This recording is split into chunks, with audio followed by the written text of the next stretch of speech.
Well, we'll start with the cup draw, Oldham. What do you think? Well, it's great because we're at home and we're playing on a wide surface and a firm ground, so really looking forward to it. And obviously Oldham will be one of the top teams in the Championship 1 and one of the teams that are probably expected to get promoted this year. So you know, we need to show the difference in the levels, and you know, be respectful, be disciplined and things like that, because they've got some good players. You know, they've got Gazzo in there that played for Sheffield Eagles last year, and one or two others that have been in and around Super League. So you know, they'll be a good team.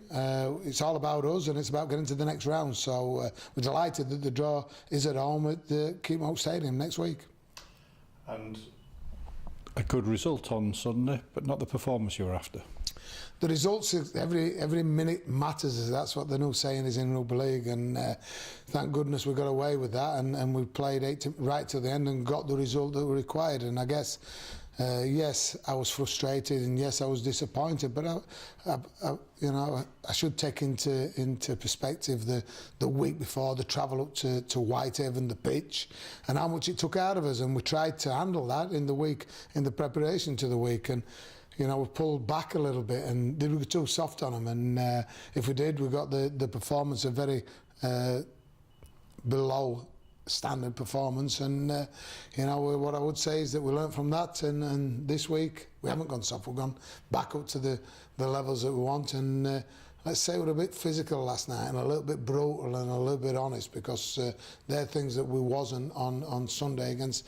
Hey, and credit them, Batley, you know, they were a very, very good team, and you know, they were big, they were strong, they were physical, and controlled us. So you know, this is what the competition is going to be about all year, is that if you don't hit your A game, then you're going to struggle. Thank goodness we got the result, and that's a positive. That's 3 on the bounce, and going into another physical encounter this week up at Workington, which again, you know, I've watched their performances, the last 2 or 3 performances, and they've been pretty good, and they've got beat in the one against London at the weekend, but they played some great football the week before at home. They put it all over Doncaster, so they're a good team, and we need to make sure that again we go out there with the right attitude. We're going up the day before to make sure we prepare correctly. There's been a change of kick-off to 2 o'clock. Does that help us? Well, it means we're not hanging around the place any longer, doesn't it? And we, you know, want to get in, want to get the performance, we want to get the result, and then we want to get out. Any injury news or team news?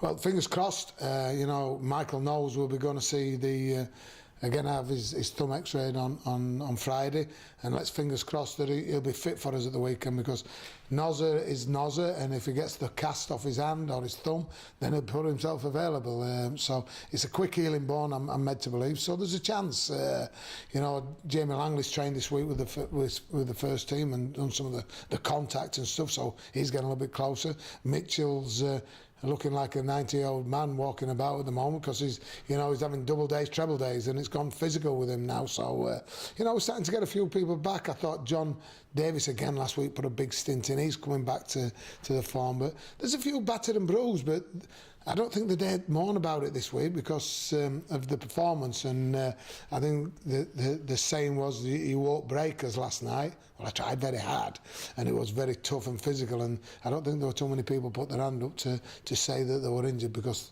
you know, they know the importance of performance, and they know that they've got to be looking over the shoulder to see somebody else chomping on the bit to get their shirts off them. And next week will be your second episode of Langers and Tubbs. Yeah, how did it go? Did people enjoy it? You know, I think they did. You know, there were quite a number of hits on it, if you like. So we're fine-tuning it. It'll be a little bit different. There'll be some exciting news in there. There'll be some interviews. There'll be some looking behind the scenes. And what's it going to be? Is it going to be the physios? Is it going to be the masseuses? Is it going to be an office staff? Are we going to pull somebody in and have a chat with them and see what's the life in the day in the life of, hey, what about a cameraman? What about Bill, who's been with us a number of years as well? So tune in next Thursday to see the second edition of Langers and Tubbs. And you're wanting more and more questions? Yes, please get as many bizarre questions as you want out there, and fire them into us. And you know, let's think outside the box. Ask some of the questions that you might not know. Hey, there were one last week, wasn't there, about grapefruits for Jamie Jamie's biceps, I think. So there's loads of different questions you want to ask. It might be something about childhood or you know, where they want to be in 10 years or where they've been for the last 10 years. So any questions are much appreciated. Fire them in fast. We'll pick the best out and we'll try and answer them as honestly as we can.